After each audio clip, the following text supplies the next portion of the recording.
Bon retour à tous. La Pologne progresse dans le domaine des accélérateurs de particules compactes, avec des recherches axées sur des applications dans l'industrie, la santé et la physique.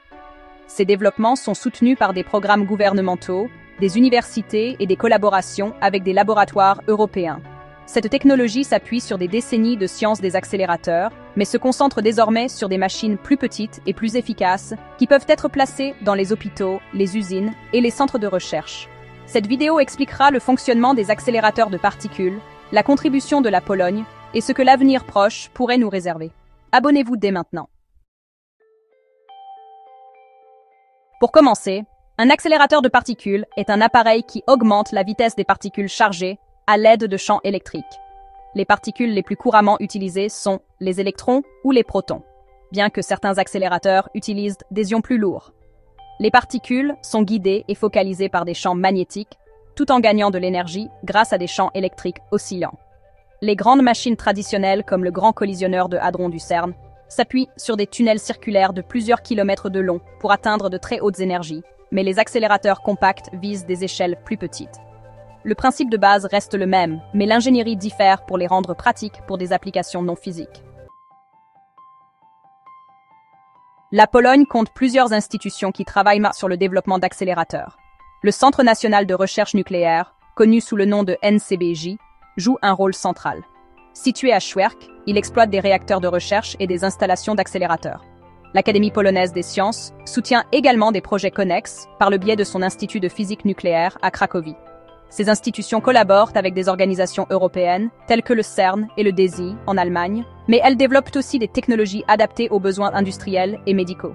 Des programmes gouvernementaux, en partie financés par la Commission européenne, offrent des subventions qui encouragent l'innovation nationale dans ce domaine.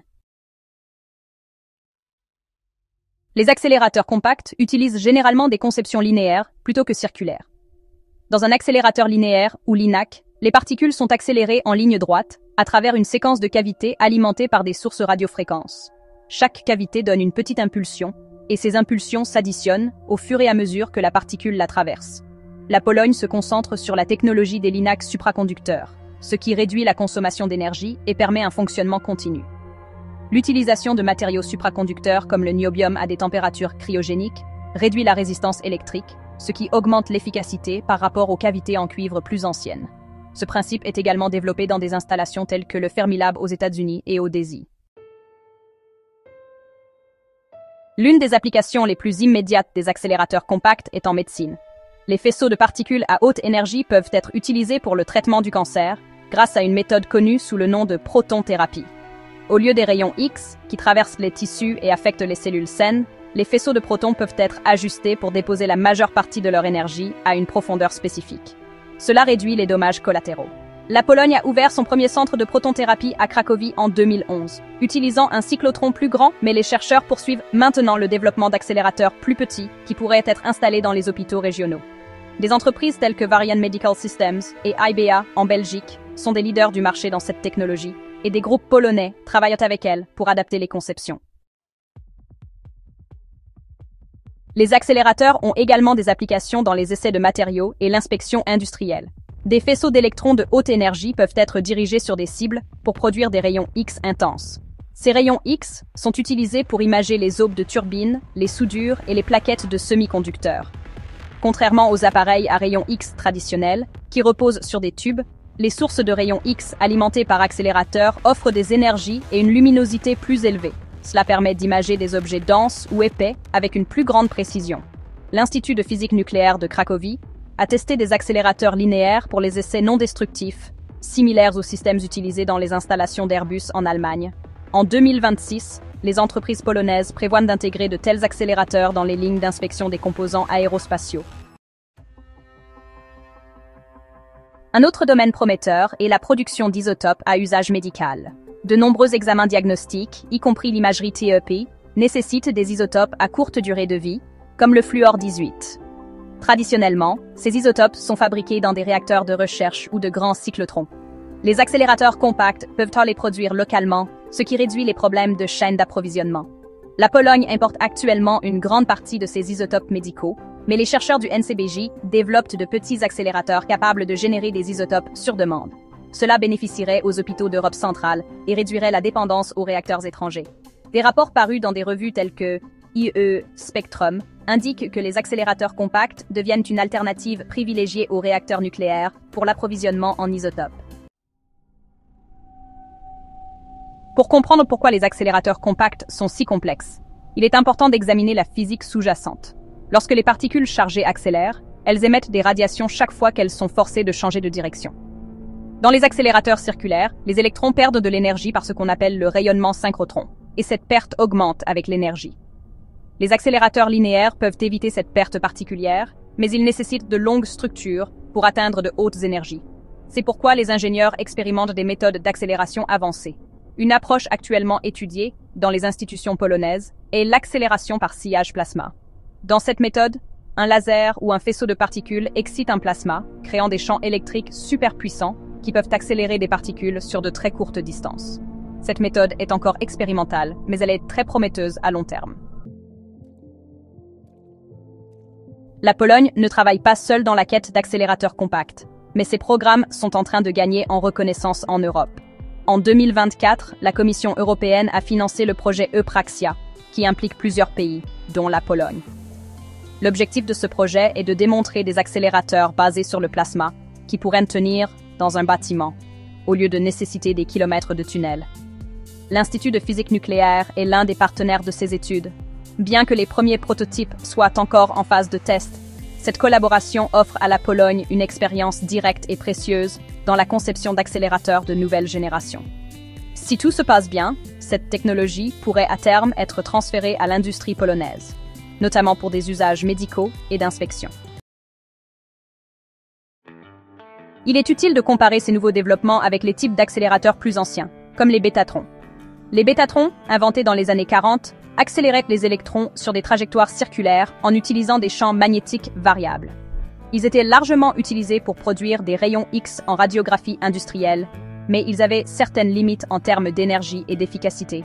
Les accélérateurs linéaires compacts, en revanche, surpassent les bétatrons en fournissant des faisceaux plus précis et plus puissants, et ils sont beaucoup plus adaptables. De nos jours, les bétatrons sont pour la plupart obsolètes, et les LINAC les remplacent dans de nombreuses tâches d'inspection.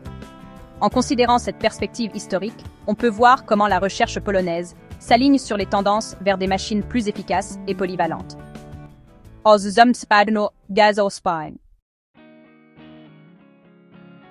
Au-delà de la médecine et de l'industrie, les accélérateurs compacts sont testés pour des applications environnementales. Les faisceaux d'électrons de haute énergie peuvent traiter les gaz de combustion des centrales électriques en décomposant les oxydes d'azote et les composés soufrés. Cette technologie a été lancée au Japon et testée en Pologne à la centrale électrique de Pomorzany, à Szczecin. Des recherches publiées dans Science Advance montrent que le traitement par faisceau d'électrons peut réduire les émissions à un coût inférieur à celui de certains épurateurs chimiques. La méthode peut également être appliquée au traitement et à la stérilisation des déchets. Les chercheurs polonais étudient maintenant des unités portables pour les installations de traitement des déchets municipaux. Il convient de souligner le rôle des entreprises polonaises aux côtés des laboratoires universitaires. Le synchrotron Solaris à Cracovie, bien qu'étant principalement une installation de recherche, collabore avec des entreprises pour développer des technologies commerciales. Electronica, une entreprise basée à Varsovie, a produit des accélérateurs linéaires pour les machines à rayons X industrielles. Ces entreprises démontrent comment l'expertise développée pour la recherche en physique peut se transformer en produit. L'équipement d'accélérateurs de variants est déjà déployé dans les centres de traitement du cancer en Pologne, et les futurs achats pourraient inclure des contributions nationales. Le modèle de financement de la recherche sur les accélérateurs en Pologne implique des sources nationales et européennes. Le ministère de la Science et de l'Enseignement supérieur finance les programmes nationaux, tandis que le programme cadre Horizon Europe de la Commission européenne soutient les projets transfrontaliers. Les subventions exigent souvent la participation à de plus grands consortiums. Ainsi, les laboratoires polonais collaborent avec des groupes d'Italie, d'Allemagne et de France. Cette intégration assure l'accès à des installations de pointe comme les lasers à électrons libres de DESI, où les chercheurs polonais testent des composants avant de les ramener chez eux. La combinaison de l'expertise locale et de la coopération européenne accélère vraiment les progrès tout en répartissant les coûts. Les perspectives à moyen terme pour la recherche sur les accélérateurs en Pologne suggèrent que d'ici 2026, de plus petits LINAC fonctionneront dans les hôpitaux et les sites d'inspection. Les centres de protonthérapie devraient s'étendre au-delà de Cracovie grâce à des conceptions compactes plus abordables. Les entreprises industrielles, en particulier dans l'aviation et la métallurgie, commenceront à adopter les tests basés sur les accélérateurs pour l'assurance qualité. Les groupes de recherche s'attendent à ce que les unités de production d'isotopes commencent à remplacer les importations, ce qui devrait offrir des diagnostics plus rapides aux patients. Mais chacune de ces avancées exige une fiabilité technique, pas seulement des percées en physique. C'est pourquoi les universités polonaises ajoutent maintenant des programmes spécialisés pour former des techniciens et des ingénieurs en sciences des accélérateurs. Cependant, des défis à plus long terme subsistent. Les accélérateurs compacts doivent trouver un équilibre entre le coût, la taille et la puissance énergétique.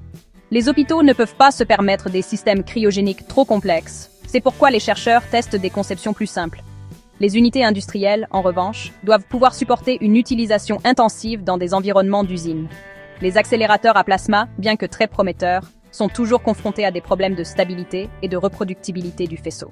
Des revues comme Nature Nanotechnology ont publié des rapports montrant que même si les gradients d'accélération sont impressionnants, le maintien du contrôle est vraiment difficile.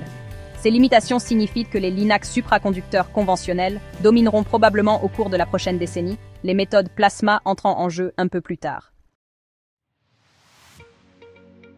La coopération internationale va façonner l'avenir des accélérateurs en Pologne.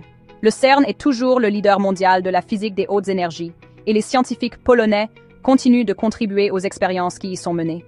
Mais les accélérateurs compacts sont davantage axés sur la science appliquée que sur les découvertes fondamentales. C'est pourquoi les partenariats avec des entreprises comme IBA et Varian pourraient s'avérer aussi importants que les collaborations en physique. Les ingénieurs polonais apprennent à adapter les outils de physique de pointe en machines médicales et industrielles fiables. Cet équilibre entre la science et l'ingénierie est essentiel pour passer des prototypes de laboratoire à une utilisation généralisée. Les institutions éducatives jouent également un rôle.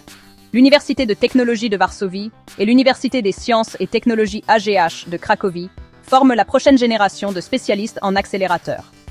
Les cours incluent la technologie du vide, la cryogénie, l'ingénierie radiofréquence et la physique des faisceaux. Des groupes d'étudiants visitent souvent des laboratoires européens pour des stages, créant ainsi une main-d'œuvre capable de maintenir des équipements de pointe. En développant le capital humain en même temps que les machines, la Pologne s'assure que les accélérateurs seront non seulement construits, mais aussi maintenus pendant des décennies. Cette combinaison d'éducation et d'infrastructures assure une viabilité à long terme. En ce qui concerne les comparaisons mondiales, les accélérateurs compacts progressent également au Japon, en Corée du Sud et en Chine. Le ministère japonais des Communications a soutenu les accélérateurs compacts pour l'inspection des semi-conducteurs. L'Institut Kairi de Corée du Sud a démontré des unités à faisceaux d'électrons pour la stérilisation. La Chine a commencé à installer des accélérateurs de protonthérapie en milieu hospitalier dans plusieurs villes. La Pologne est à une échelle plus petite, mais son intégration dans les réseaux européens et sa concentration ciblée sur les applications industrielles et médicales lui permettent de rester compétitive. Des rapports dans l'AE Spectrum soulignent que la technologie des accélérateurs se décentralise, avec de nombreuses nations construisant des unités spécialisées. D'un point de vue sociétal, les implications sont vastes. Des traitements plus abordables contre le cancer réduisent les déplacements des patients et les temps d'attente. La production locale d'isotopes améliore l'efficacité des soins de santé. Les accélérateurs industriels améliorent la sécurité des produits, réduisant les défaillances dans les avions ou les pipelines. Les accélérateurs environnementaux offrent de nouveaux outils pour la lutte contre la pollution. Chacun de ces cas illustre un chemin direct de la recherche en physique à la vie quotidienne. Pour la Pologne, cette stratégie assure non seulement un prestige scientifique, mais aussi des avantages économiques et sanitaires. Le soutien gouvernemental sera nécessaire pour assurer le déploiement au-delà des projets pilotes, car les coûts restent importants. Un autre domaine de progrès est celui des sources de neutrons pilotées par accélérateurs. Les neutrons sont précieux pour sonder les matériaux car ils interagissent avec les noyaux atomiques plutôt qu'avec les nuages d'électrons, fournissant des informations que les rayons X ne peuvent pas donner. De grandes installations comme l'European Spallation Source en Suède sont à la pointe dans ce domaine. Mais des sources de neutrons compacts sont maintenant conçues pour les universités et les laboratoires régionaux. Les chercheurs polonais évaluent des assemblages sous-critiques, pilotés par accélérateurs, qui utilisent des protons de haute énergie pour produire des neutrons par spallation. Ces systèmes plus petits pourraient rendre la recherche avancée sur les matériaux plus accessibles et réduire la dépendance à l'égard des grands laboratoires multinationaux. Le développement d'accélérateurs en Pologne bénéficie également des avancées en informatique et en simulation. La conception moderne des accélérateurs utilise des codes, particules en cellules et des solveurs électromagnétiques qui s'exécutent sur des clusters de calcul haute performance. Le Centre interdisciplinaire de modélisation mathématique et computationnelle de Varsovie fournit les ressources pour de telles simulations. Ces outils permettent aux ingénieurs d'optimiser les formes des cavités, les éléments de focalisation du faisceau et les configurations de blindage avant même la construction des composants physiques. Cela réduit les coûts et accélère les délais de développement. L'intégration de l'informatique à la science des accélérateurs garantit que la Pologne peut tester des conceptions audacieuses virtuellement, avant de s'engager dans des prototypes coûteux. En conclusion, le travail de la Pologne sur les accélérateurs de particules compactes montre comment la physique de pointe peut se traduire en technologie pratique. Des accélérateurs linéaires dans les hôpitaux, aux unités d'inspection radiographique industrielle et aux systèmes de traitement environnemental, les applications sont diverses et ont un impact significatif. Les défis liés au coût, à la complexité et à la fiabilité demeurent, mais les progrès constants soutenus par les partenariats européens suggèrent que d'ici la fin des années 20, bon nombre de ces accélérateurs seront opérationnels. La combinaison de la recherche scientifique, du soutien gouvernemental et de la collaboration industrielle place la Pologne dans une position solide pour contribuer au niveau mondial. Merci beaucoup d'avoir regardé. N'hésitez pas à aimer et à vous abonner.